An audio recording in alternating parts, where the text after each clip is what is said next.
Hi all. So one of the most difficult things about living here in Thailand for me personally is remaining legally compliant. All of our paperwork that we do in order to live here legally and meet all of the requirements for staying here every year. It doesn't sound like a lot. Maybe you think, oh, he just has to do his visa every 12 months and check in every 90 days. There are two of the things that I have to do. I'm on a marriage visa, so we issue the marriage visa every year, and every 90 days I check in online. We don't use any agent for this. We prepare the paperwork ourselves, and there's a lot more to keep in mind than just that paperwork. I have to make sure that the money is in the account for a certain period. We have to take photographs around our house to show the different rooms in our house, and I do understand why they do it, because there's been a lot of people take advantage of this particular visa, the marriage visa. Some people took advantage by not actually living with their so-called wife. They married somebody for a visa, they got the visa, and then they kind of live separately, and that was the deal. Maybe they paid somebody to do that. There has been stories in the past of that happening. So I understand why you have to go through this process of proving that you are really married. But the visa itself is one of the lesser headaches of staying here and remaining compliant, especially doing with what I do. Now, I'm not sure how many YouTubers in Thailand have work authorization for YouTubing and the media activities. Obviously, I travel around Thailand, I interview different expats, I work with different brands, I produce content and media. For me, I've always seen that as working, and it requires work authorization. For those that are not familiar and don't follow this kind of thing, I'll just let you know that work, the definition of work in Thailand is quite broad, and so it can take into account all kinds of things like volunteering. And so because of that broad definition, it can be quite easy to get in trouble for working. And of course, this is something that's taken quite seriously in Thailand, especially the protected occupations, in hairdressing, in certain labor work, in being a lawyer, for instance. These are protected occupations. Thais take it very seriously. And if you do anything like that, even with or without a work permit, you're going to be in trouble. But if you are working and doing some activity that is generating income, which YouTube does, of course, then this can be classified as work. However, there are thousands, if not hundreds of thousands, of content creators out there that create content on TikTok, they create content on Facebook, on X, and there is a revenue associated with that content production. And of course, this also includes YouTube. And so there are also travelers that come into Thailand part-time. They come for a week or 2 weeks, they produce content, and that content makes money. Are they working in Thailand? Well, it seems to me that this is a bit of a grey area. I think it's always been a bit of a grey area, and you see two sides to a story online as well. One side is saying it's obviously not enforced. People can post on Facebook and get a revenue from that. And then another side saying technically it is illegal work, and one day it may be cracked down upon. And we do know that in Thailand, of course, things can come in the form of crackdowns pretty fast, which is one of the reasons why, especially having children here, I've always gone the route of work permit. So when I had my jazz lounge, I also had a work permit that not only involved all of the activities of the jazz lounge, but it also said saxophone player on there, just in case. I played saxophone on my stage every night, and I didn't want to get busted and be like, well, this isn't specified on your work permit as a saxophone player. So, we had the lawyers put that on the work permit. Also, I've been a teacher, of course. It's pretty black and white. Your work permit says teacher.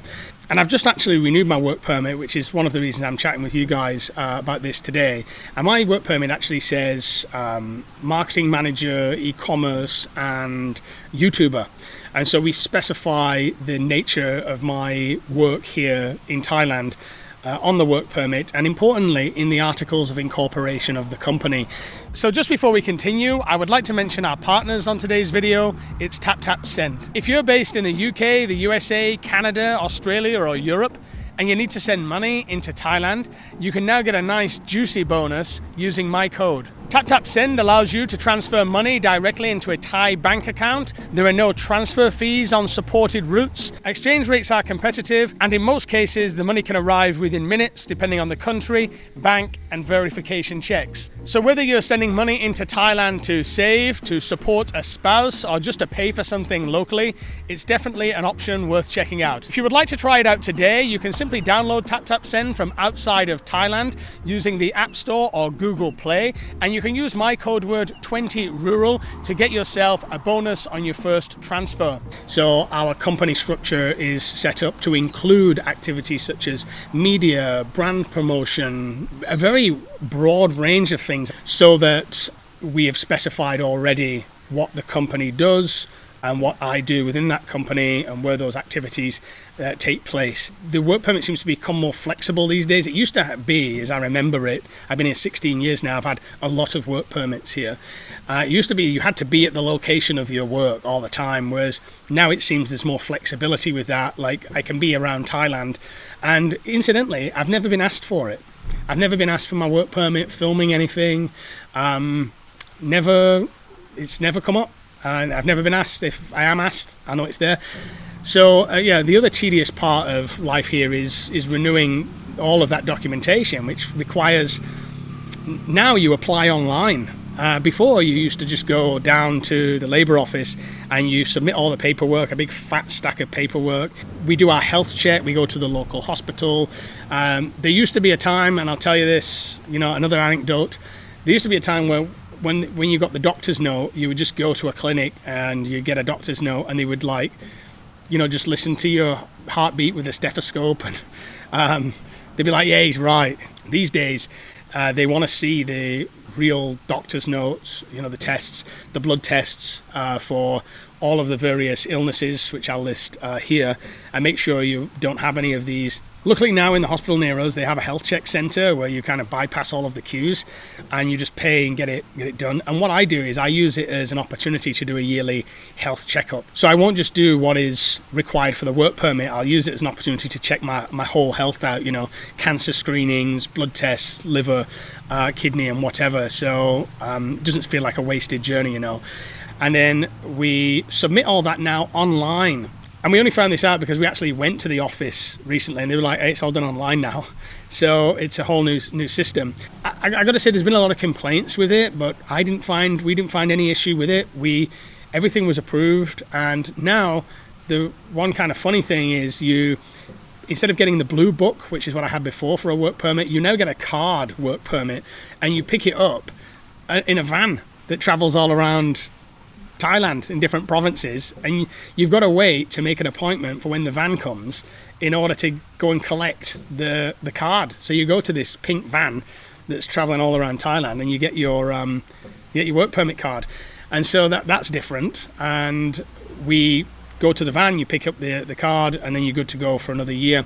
So for me, it's the visa, then it's the work permit documentation. To be honest, it keeps my wife busy throughout the year. Like when she's not working on one of these things, she's working on another. I mean, some people will also say this about the visa. When you do your visa in Thailand, some people will feel like you've just done it and then you're kind of preparing to do it again, or you're preparing the finances in the accounts, or getting everything in order when you're doing it again. And for me, it's worth it in Thailand. I'm not complaining about the situation. So this is what's kind of going on behind the scenes. As I've said, especially having a bigger channel in the country, I think it is important to be legally compliant. But then equally, I do feel sorry for a lot of the smaller channels. Like if you're a retiree and you don't need the money, you're not bothered about ad revenue, and you don't see it as a business, and you want to create a bit of content and put it online, but then you have to kind of live in fear that one day this might be looked at as work. I feel sorry for that particular situation, because then you kind of have to live in fear, and you might just want to produce some content for fun. Despite all of the news and the crackdown here, and foreigners behaving badly, and all of this drama, which I think stokes a lot of fear within the expat community and the foreigner community, despite all of that, I've never had a problem. And immigration have always just been really cool with me. I think Thailand has been quite fair with me to be a commentator in the country. And there's a lot of vloggers also doing some crazy stuff in the country. I think there was a story recently about somebody saying they're a Thai citizen, waving a Thai passport. And this really upset a lot of Thais, and it caused a lot of this kind of negative feedback where they're calling for investigation of foreigners. And I think this also puts a bit more of a spotlight on foreigners. If you're going to create content that's going to be socially disruptive in some way, it's going to bring a spotlight on to all content creators in the end, and then maybe we'll have a condition where things change, and really that's why we do it the right way. That's why we prepare the paperwork the right way, and we cover for any eventuality. So these are the steps that we go through to remain compliant. So I hope it's answered a lot of the questions that I receive in the comments.